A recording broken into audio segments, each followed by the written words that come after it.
I rarely come back here, but oddly enough, it's exactly how it was set up at the time. So this was your typical multi-sports public court in Paris. So this was ran as a soccer field this way and two basketball courts this way. We used to come here, pick up games, who got next. This was like our big park. But if the drug dealers had a soccer game, so going this way, there's no access to the court at the time. And, you know, it was what it was. You go to the soccer field, it's mostly about playing soccer, making friends that are about soccer, around soccer. You go to basketball court, it's also about what you're rocking. Sneakers were only in shops like Opium, and it was really a specific market. It was only sneaker addicts. On ramenait des paires avec nous du Japon, des États-Unis et on les vendait en France. Jusqu'en 2003, quand Mark Parker est venu dans le magasin. I loved basketball, but I loved the sneakers maybe more. Very early on, I was like, you think we could get sneakers for the tournament? Most people have a story of Stan Smith. They can remember the first time they saw it or wore it. There's a real personal connection with that sneaker. The landscape of shoes in Paris is probably, I would say, at an all-time high. Jordan 5, K54. Cette paire est vraiment spéciale pour moi parce que c'était vraiment c'est la première qui m'a vraiment touché.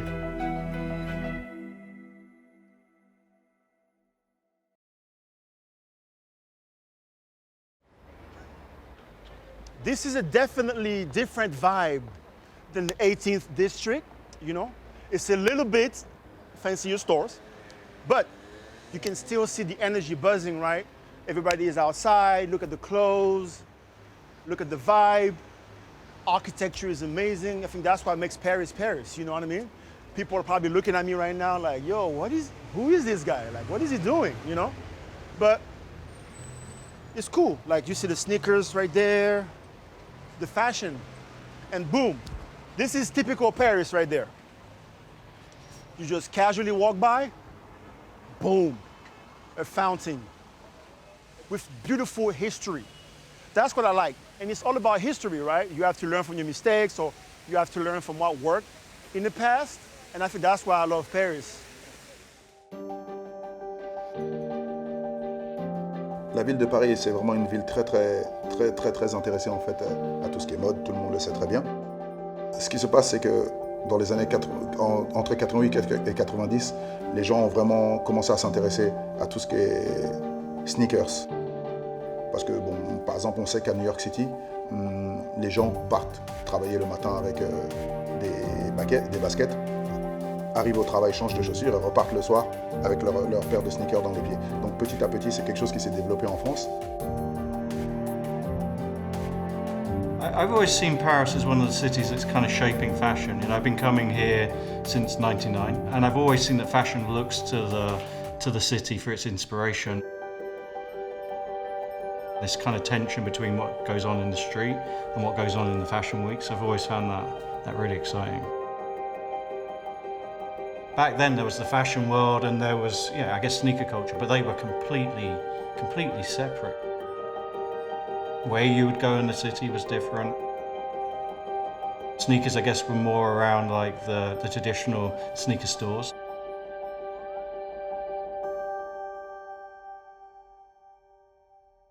Bienvenue chez Opium. Opium est né d'une association d'amis où on était collectionneurs de sneakers à l'époque. Et on a décidé d'ouvrir la boutique parce qu'on ne trouvait pas de sneakers, enfin on ne trouvait pas les sneakers qu'on voulait nous à l'époque. On ramenait des paires avec nous du Japon, des États-Unis et on les vendait en France. Jusqu'en 2003, quand Mark Parker est venu dans le magasin. Et Mark Parker voyait les paires qu'il avait dessinées quand il a débuté chez Nike. Et il a adoré l'énergie, la vibe qu'il y avait dans le magasin. Donc on a beaucoup échangé. Et en partant du magasin, il a parlé à son équipe, sa French team.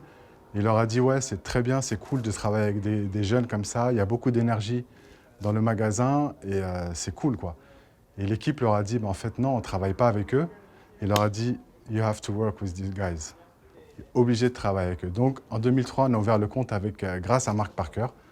Et de là est née l'histoire d'Opium avec Nike. Et après, en 2017, il y a Tinker Hatfield qui est venu au magasin et il nous a fait ce petit dessin parce qu'il aime beaucoup la vibes quand il vient chez Opium. Tinker Hatfield, c'est un très grand designer chez Nike qui a dessiné beaucoup de modèles, notamment le plus emblématique, c'est l'Air Max One. Et tout le monde connaît Tinker Hatfield par rapport à l'inspiration qu'il a eue par rapport à Beaubourg quand il est venu à Paris. Il a regardé Beaubourg, il s'est inspiré, il s'est dit tout ce qui était caché et apparent sur Beaubourg, pourquoi on ne le mettrait pas nous-mêmes, on ne ferait pas apparaître la bulle d'air. Et c'est pour ça que l'histoire de Air Max a commencé grâce à Pompidou.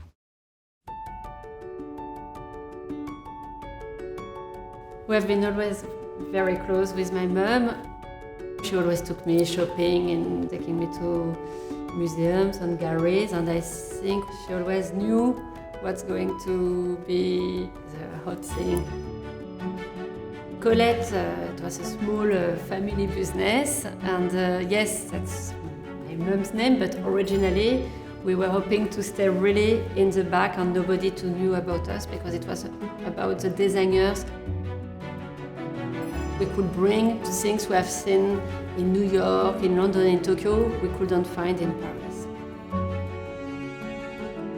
And it was a mix of products from streetwear to fashion to always looking for the next thing.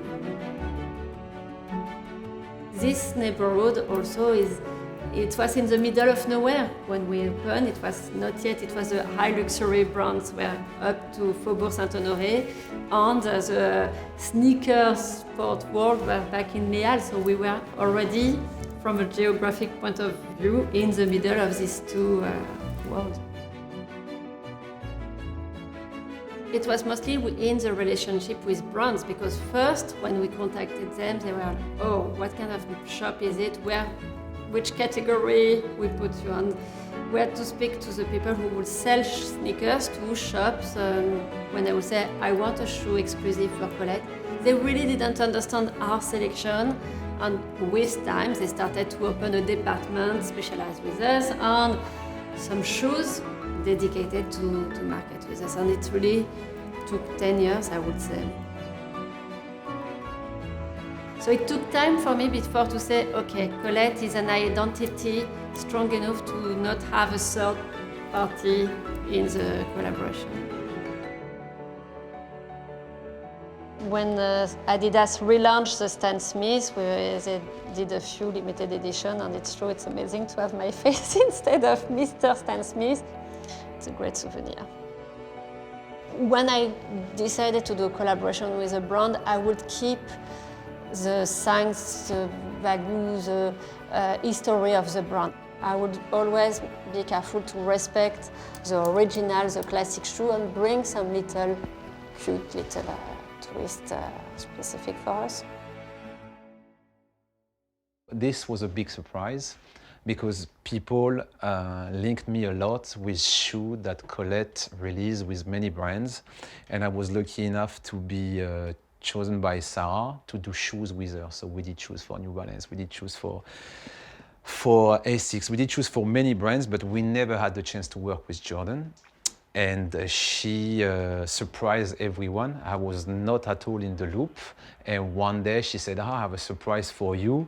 The store gonna close soon, unfortunately, but we have this for people who's part of the history of Colette and friends and family. And they work on a special, of course, signature blue and white colorway, Jordan 1, because that's their favorite shoe. The shoe say bonjour on that side in 1997 when the store opened, and the second pair say au revoir, goodbye in French, and say 2017, and you have the Colette logo on the back. I don't exactly know how many pairs they made, but knowing Sarah, it's not a lot. And I feel like for Paris, it's an important pair to keep. So this one I will keep forever. For sure, there is a real woman community who wants to be part of it, who doesn't feel part of it. And me, I feel part of it, so try to give them the support to be part of it without question. I think there is also from the brands a real interest to open to the women market. It's still not yet obvious to think you will find the same products for women and for men. It's still not, well, everybody is working on it, and I'm optimist, but it's still a work in progress, I think.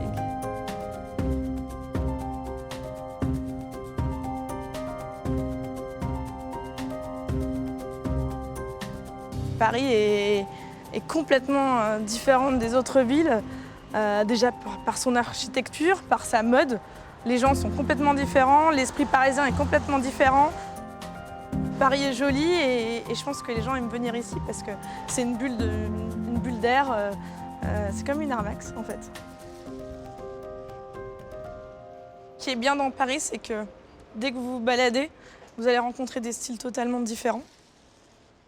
Et ce qui est bien, c'est que il faut s'amuser à regarder les paires aux pieds pour comprendre quel type de paire marche en ce moment. Il y aura beaucoup d'Air Force One, puisque c'est la paire que les gens aiment porter de plus en plus. Et puis, Paris, ça bouge tout le temps, c'est différent. Et en fait, ça rejoint beaucoup l'univers de la sneakers, puisque c'est en perpétuel mouvement. Et c'est ce que j'aime dans Paris, puisque c'est jamais pareil. À aimer les baskets en 94. J'avais absolument craqué sur une paire de Fila-Grant Hill et je voulais cette paire. J'ai tout fait pour l'avoir avec mes parents et puis depuis ça a été une succession. J'ai porté beaucoup de baskets et je ne porte que ça. J'ai ouvert un blog qui s'appelle Ugly Mely il y a plus de 10 ans maintenant et je voulais absolument parler de ma passion pour les baskets. Ça m'a permis d'être un peu connue dans ce milieu-là, de faire pas mal d'expos, de sortir un livre qui s'appelle Sneakers. Oui, il y a une énorme évolution et par mon blog, j'ai essayé de montrer qu'on pouvait être hyper féminine tout en portant des baskets. Ça permet d'avoir un propre style et c'est beaucoup moins cher qu'un sac de luxe. Donc je pense que les gens avaient besoin d'exprimer leur personnalité. Et je pense que la basket, aujourd'hui, c'est un élément de la personnalité de quelqu'un qui la porte. C'est la paire de Jordan Vashti. C'est la première fille à avoir fait une collaboration avec une marque, notamment Jordan. Donc pour moi, c'est un vrai symbole. Ça a été hyper important je pense, pour le monde de la basket qu'une fille fasse une collaboration. Pour moi, je pense qu'elle a ouvert des portes. Donc pour moi, le côté féminin qui est pas trop extravagant, puisqu'il y a vraiment des légers détails qui montrent que c'est fait par une fille, c'est le meilleur combo pour une paire de baskets pour moi. J'étais donc à New York, c'était mon premier voyage. Et donc je rentre à la maison et puis mon oncle est dans le salon, donc j'étais dans la chambre, il me dit oui, Hammadoun, viens. Je rentre dans le salon et en fait il me met devant l'écran, il m'a dit simplement écoute, c'est lui le sportif, c'est lui le meilleur sportif. C'était pendant les finales, je regardais les finales de 91 et c'est la première fois que j'ai vu ce monsieur qu'on appelle Michael Jordan. Ce jour-là, c'est ce jour-là que j'ai commencé à jouer au basket. I for sure knew what Jordans were before I knew who Michael Jordan was as a basketball player. The opportunity for teenagers to be exposed to NBA-type basketball came with the Dream Team. The Olympic Games were played in Barcelona, so the time slot at which the games were being played is now you come home from school, have dinner with your family, there's a game on national television that's free, you don't have to have cable to have it. A lot of people had never heard of Michael Jordan, Charles Barkley, Magic Johnson. We saw this difference of how they played the game of basketball. There's no other way for you but to think that these guys are like superheroes. You're like, my God, what are these guys doing with a basketball? I didn't even picture that this was possible. Public parks existed, deserted for the most part. That changed radically. And that's really the essence of what led to K54. There was this sort of magic that happened at this first edition of this tournament. Before we knew it, there's 1,000 people watching the first games. And then from there, we're like, we gotta do this every summer now.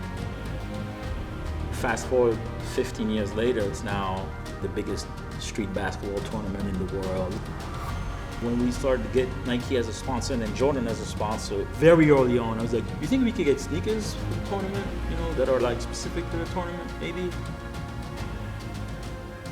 Ben, le vrai moment en réalité que je me suis rendu compte que c'était quelque chose de gros, c'est quand ce même oncle, je l'ai appelé, je lui ai dit, tonton, regarde, tu te rappelles le monsieur que tu m'as fait voir en 91, tu m'as dit viens dans le salon, parce qu'il s'en souvient à ce moment-là. Et bien regarde aujourd'hui, je travaille avec lui.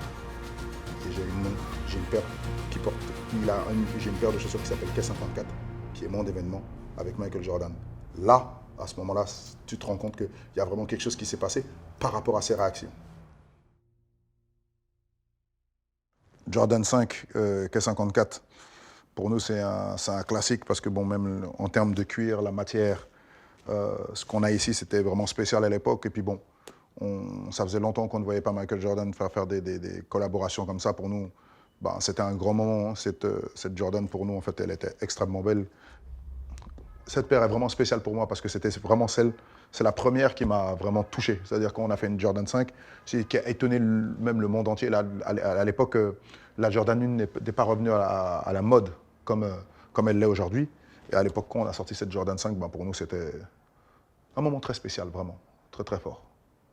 Franchement, cette paire, je suis très content de l'avoir parce que vraiment, elle représente Paris. Et voilà, c'est écrit à l'intérieur. C'est une paire très limitée. Et puis bon, en tout cas, voilà, ça reste dans ma collection. Ça va rester une de mes favorites maintenant parce que comme je disais, voilà, à l'époque, il y avait la Jordan 5 K54. Maintenant, il y a celle-ci.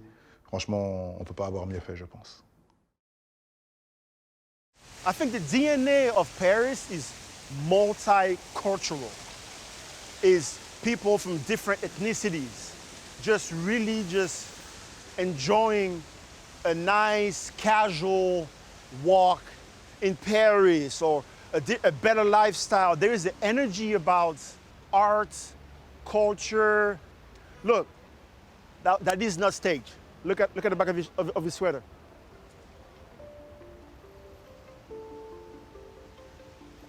You see that? That's Paris. That's Paris, everywhere. Salut, ça va? To have made the transition from the Caribbean lifestyle to the Parisian lifestyle to the American lifestyle was a mental shock. To be able to get from no sneakers to all of those sneakers was like, this is kind of cool, right? But then wait a minute, there is another layer of it.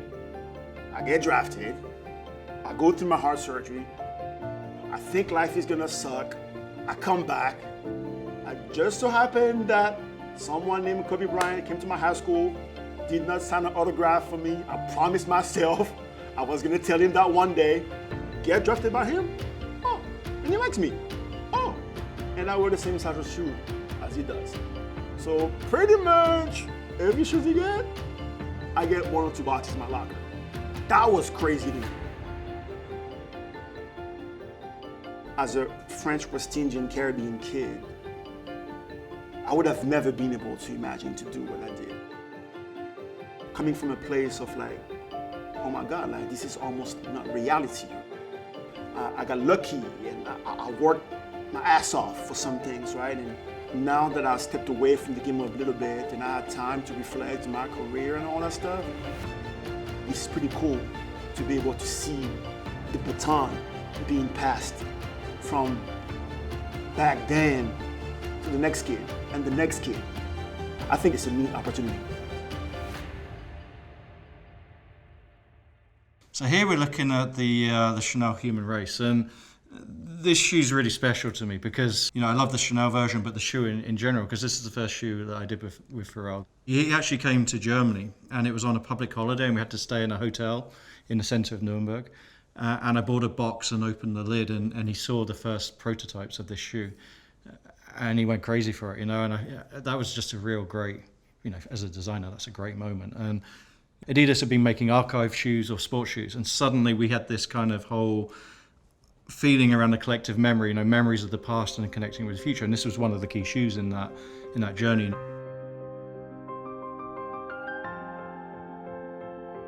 I think we're in a really interesting time because, you know, if I think all the way back, that's when these worlds first came together. You know, it was massive news when we did the first Y3 collection. You know, sneakers on a catwalk was unheard of back then. It's almost like a changing, I guess, of the norms of fashion in many ways. And I think we're almost at that tipping point of where's it going to go next. I would remember the first time Chanel did sneakers, the first time Dior did sneakers. Now there is not one fashion brand not doing sneakers, and that's very new. Back in the days, they would not tell it was only high heel. It meant a lot when these fashion brands started to do sneakers. La fashion qui a fait qu'aujourd'hui, ça a de plus en plus démocratisé le port de la basket. C'est là où en fait tout prend son sens. C'est là où la basket a son excellence. Donc je pense que c'est ce qui fait à Paris que la basket a une vraie culture.